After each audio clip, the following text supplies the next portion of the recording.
அனைவருக்கும் வணக்கம். எல்லாரும் நல்லா இருக்கீங்களா? இன்னைக்கு நம்ம பார்க்க பொறுத்து சூர்யா நடிப்பில் இன்னைக்கு ரிலீஸ் ஆன விஸ்வநாதன் அண்ட் சன்ஸ் படத்தை பற்றி பார்க்க போகிறோம். இந்த படத்தினுடைய கதை என்னன்னு பார்க்குறதுக்கு முன்னாடி என்னுடைய சேனலை இது வரைக்கும் சப்ஸ்கிரைப் பண்ணாதவங்க சப்ஸ்கிரைப் பண்ணுங்கள், லைக் கமெண்ட் ஷேர் பண்ணுங்கள். வாங்க இந்த படத்தினுடைய கதை என்னான்ட்டு பார்ப்போம்.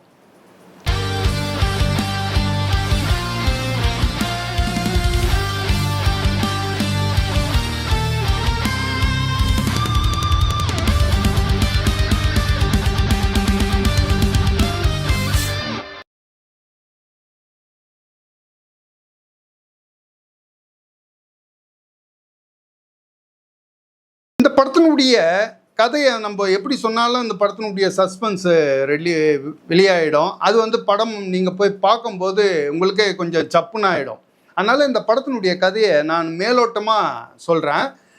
விஸ்வநாதன் இவர் ஒரு தொழிலதிபர். இந்த தொழிலதிபர் தன்னுடைய அம்மாவோட சந்தோஷத்துக்காக அமெரிக்காவில் படிக்கிற ஒரு டாக்டருக்கு படிக்கிற ஒரு கல்லூரி மாணவி கூட இவர் அறியாமலே ஒரு தொடர்பு ஒன்று ஏற்பட்டு போகுது. அதுக்கப்புறம் அந்த தொடர்பு காதலாக மாறுதா, அது கல்யாணத்தில் போய் முடியுதா, இல்லை அந்த பொண்ணால் இவர் அடைஞ்ச சந்தோஷத்தினாலேயும் லாபத்துக்காகவும் இவர் தான் பெரிய தொழிலதிபராச்ச, பணத்தை கொடுத்து அந்த பொண்ணுக்கு சரி கட்டி மறுபடியும் அந்த பொண்ணை அமெரிக்காவுக்கு திருப்பி அமுச்சு வச்சிட்றாரா அப்படின்றது தான் இந்த படத்தினுடைய கதை. இந்த படத்தினுடைய போஸ்டரில் சூர்யா ஒரு குழந்தைய முன்னாடி ஒரு பேக்கில் தொங்க விட்டுன்னு இருக்கா மாதிரி நம்ம போஸ்டரில் பார்த்தோம்.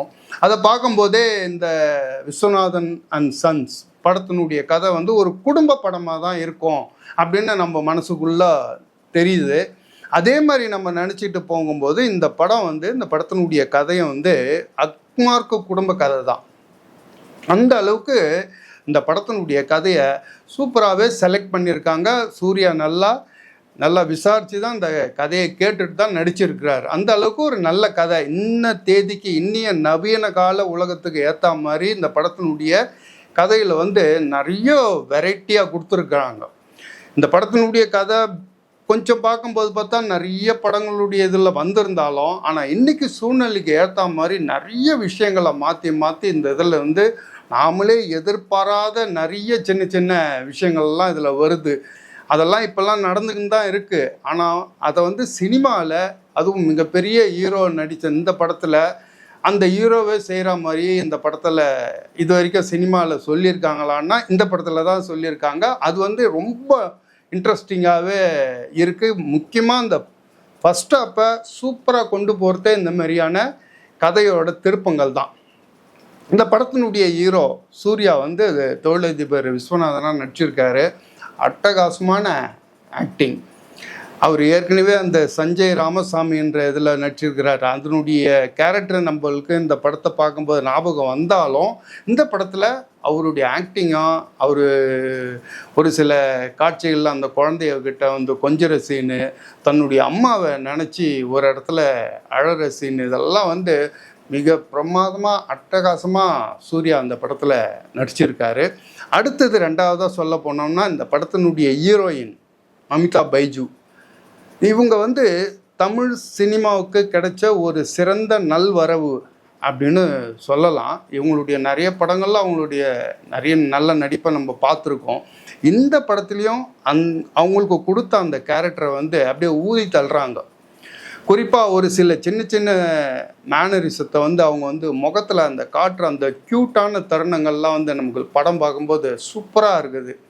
அவங்க அடிக்கடிக்கு சூர்யா கிட்ட அவங்க திடீர்னு சூர்யாவை கலாய்க்கிற சீன்லாம் நாமளே எதிர்பாராத விதமாக இருக்குது. அந்த அளவுக்கு அவங்க சூர்யாவை கலாய்க்கிற சீனு, அதுக்கப்புறம் ராதிகாவை கலாய்க்கிற சீனு, இதெல்லாம் பிரமாதமாக ஆக்டிங் பண்ணியிருக்காங்க மமிதா பைஜு.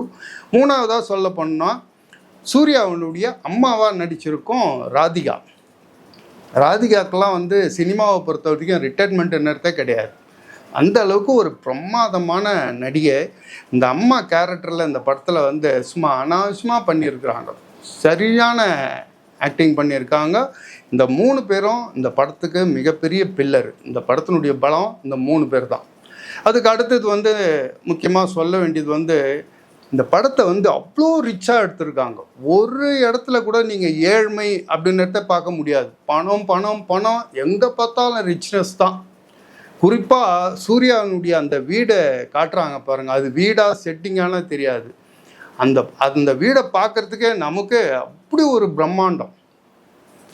அந்த வீடை வந்து அந்த அளவுக்கு அற்புதமாக எடுத்துருக்குறாங்க. ரெண்டாவது கேமரா ஒர்க்கும், அமெரிக்காவை காட்டுற விதம், இந்த வீடை காட்டுற விதம்லாம் செமையாக பண்ணியிருக்காங்க.